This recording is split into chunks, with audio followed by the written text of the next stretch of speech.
Simple okay present sir. అంటే okay. ఏంటి? నేను రోజు చేస్తాను కదా పనులు. I wash I clothes was daily. Class day. I make food daily. నేను ఫుడ్ వండుతాను. డైలీ. కదా, అంటే నేను చేసేది ఇప్పుడు ఏంటిది, గెట్తో మాట్లాడాలి, పాజిటివ్ వర్బ్స్తో మాట్లాడాలి. అంటే పాజిటివ్ వర్బ్స్ ఏమవుతుంది, స్ట్రక్చర్ చూద్దాం. ఫస్ట్ సబ్జెక్ట్ వస్తుంది, దాని తర్వాత ఏంటంటే గెట్. ఓకేనా? దాని తర్వాత ఏంటంటే మీరు ఎవరైతే మాట్లాడుతున్నారో అసిస్టెంట్ అనుకుందాం. ఓకేనా? Assistant. Yes sir. Then to వస్తుంది. కొద్దిగా active voice I get my మాట్లాడుతాం. ఫస్ట్ యాక్టివ్ వాయిస్ మాట్లాడుతున్నానండి. టెన్సెస్లో యాక్టివ్ వాయిస్.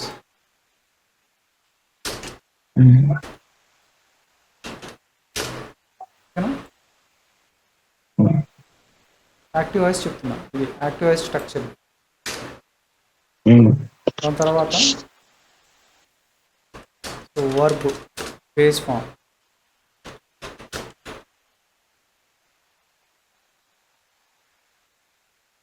దాని తర్వాత ఆబ్జెక్ట్, తెలిసింది.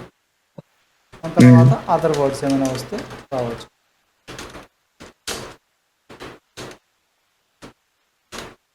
ఇప్పుడు నేను ఏమంటానంటే ఐ వాష్ క్లోత్స్ డైలీ అని చెప్పకుండా నేను మా బ్రదర్ చేత రోజు బట్టలు ఉతికిస్తాను అని చెప్పాలి. I get my I cloth. Get my assistant తీసుకురావాలి, my brother I get my brother to wash clothes. My cloth. Wash clothes అని చెప్పి సరిపోతుంది, మై బ్రదర్ అన్న. Wash clothes daily. Daily. I get my brother to wash clothes daily. నేను చెయ్యను, చేయిస్తాను రోజు.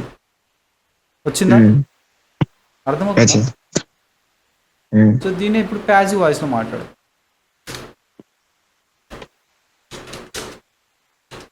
Passive voice మాట్లాడు, ఇదే టెన్స్. ఓకేనా? స్ట్రక్చర్ ఏంటి, సబ్జెక్ట్ వస్తుంది, సబ్జెక్ట్ గెట్. గెట్ వస్తుంది. దాని తర్వాత ఇక్కడ ఏంటంటే ఆబ్జెక్ట్ వస్తుంది. I get my assistant clothes. రాడు, అసిస్టెంట్ రాడు. ఆబ్జెక్ట్ వచ్చిన తర్వాత వర్బ్ V3 వస్తుంది. Verb V3 by. బై తర్వాత అసిస్టెంట్ వస్తుంది. By plus assist. Assistant and then other words. ఇది స్ట్రక్చర్. ఇప్పుడు దాన్ని తీసుకొచ్చి చెప్తాను ఏంటంటే నేను I get my cloth. I get my cloth.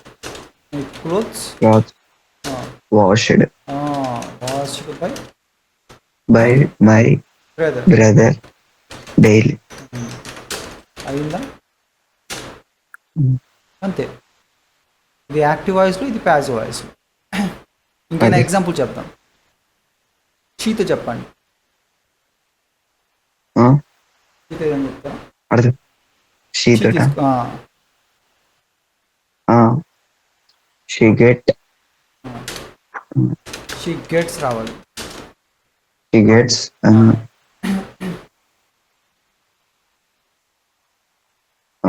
She get. ఆమె రోజు ఆమె పని మనిషి చేత రూమ్ క్లీన్ చేయిస్తుంది. She gets her maid. ఇప్పుడు షీ తర్వాత గెట్ తర్వాత అసిస్టెంట్ రావాలి కదా. Maid. Okay. Clean clean the room. To clean the room daily. అదే ఆమె చేస్తుందంటే she cleans the room daily అని చెప్పేస్తాం. బట్ ఆమె చేయిస్తుంది అంటే అది అసిస్టెంట్ యాక్టివ్ వాయిస్ చెప్పాలంటే she gets her maid to clean the room daily, చేయిస్తుంది. ఓకేనా?